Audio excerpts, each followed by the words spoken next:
For the last 10 years, every serious person in American politics has been trying to figure out the same thing about Donald Trump.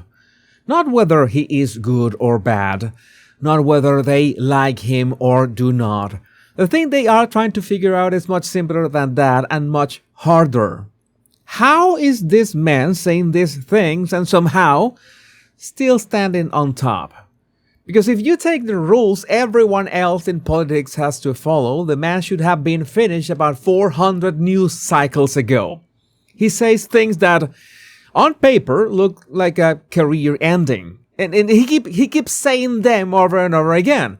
And the next morning, he is still there. And so are his poll numbers. And so is the headline cycle, which is once again pointed exactly where he wanted it pointed. So today I want to talk about the 3 things he is actually doing when he says something that sounds insane. Because once you see the pattern, you will never watch a Trump press gaggle the same way again. So the first tactic is the one most people get half right and stop. It is what political scientists politely call the cover fire. While everyone in the country is yelling about the thing he just said, he is calmly signing the thing he actually wanted to do. The mainstream media is screaming about the comment.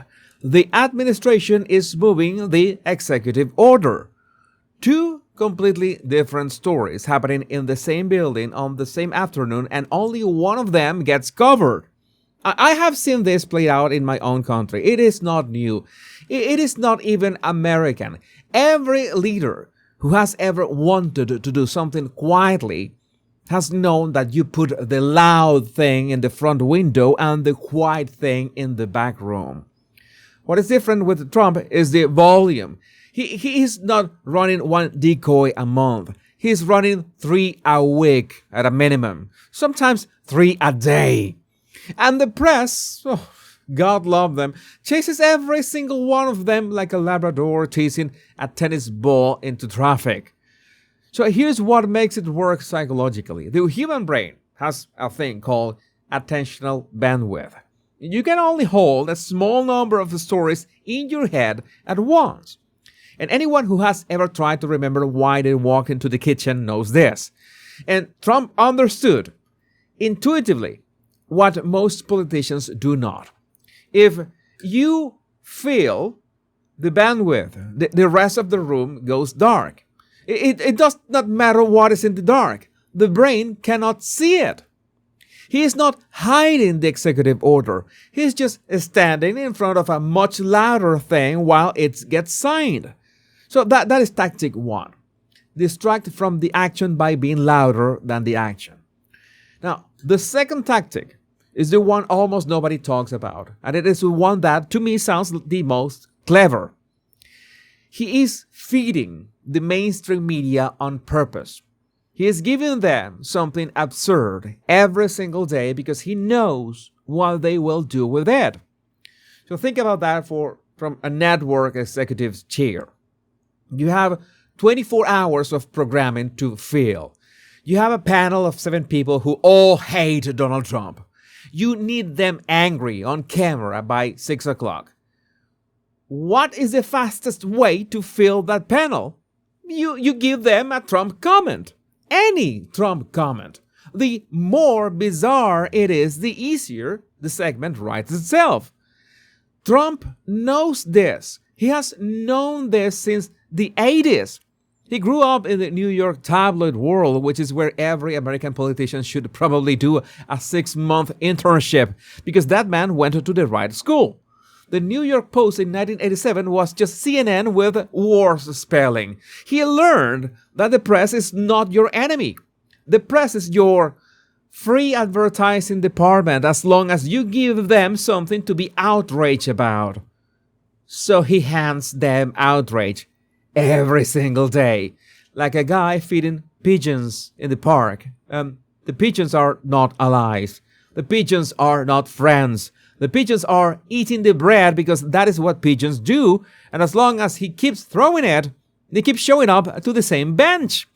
And while they are eating, they are flapping around, making noises, scaring off the other birds, and putting on a show that draws a crowd.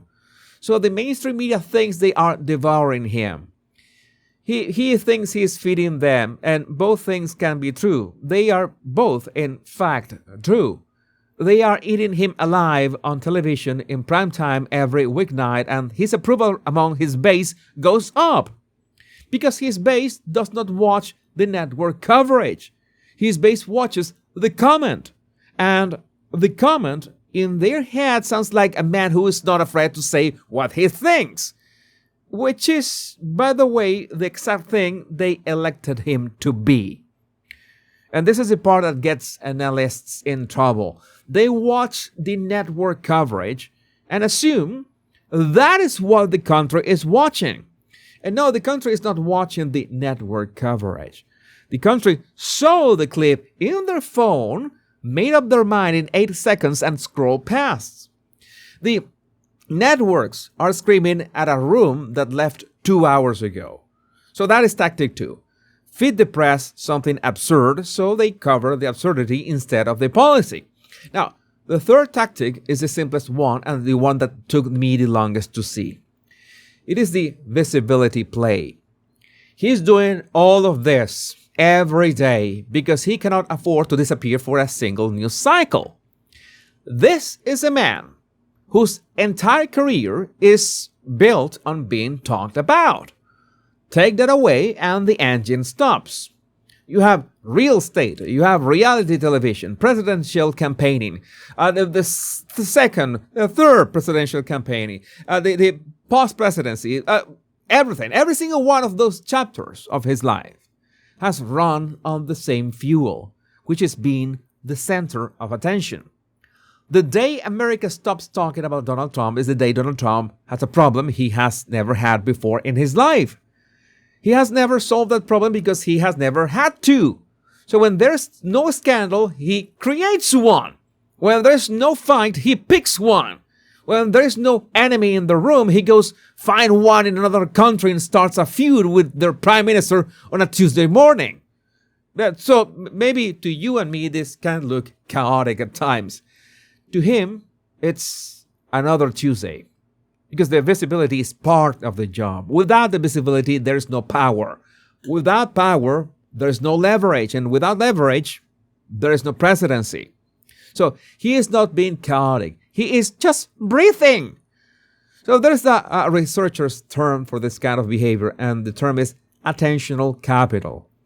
The idea is that some people in the modern economy do not run on money or status. They run on being looked at. The looking is the resource. And once you understand that, you understand why a billionaire president would still be posting at 3 in the morning about a cable news host's haircut. Because to him, 3 in the morning is just another time to refill the tank.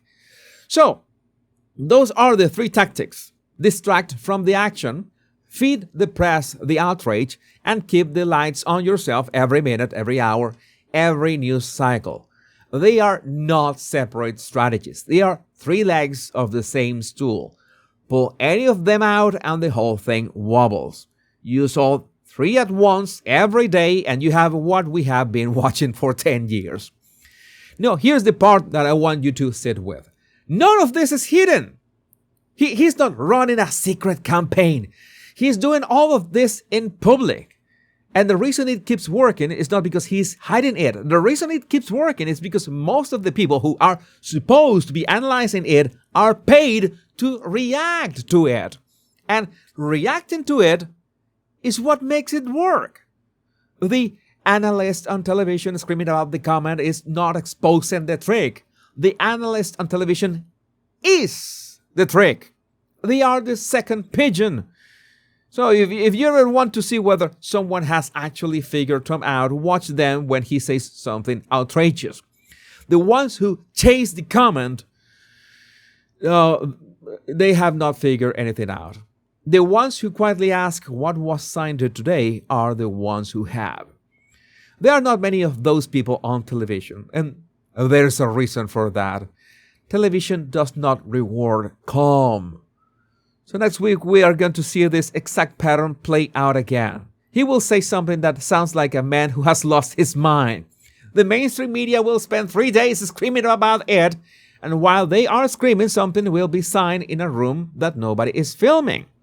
The signing is the actual story. The screaming is the smoke screen. And once you can see the difference between those two things, you will never watch a White House news cycle the same way again. Remember that I have a channel dedicated to politics, The Power Pundit, link in the description. And share this video with your family and friends so they know what's really going on. My name is Jesus Enrique Rosas. I'm the body language guy. Much love and bliss.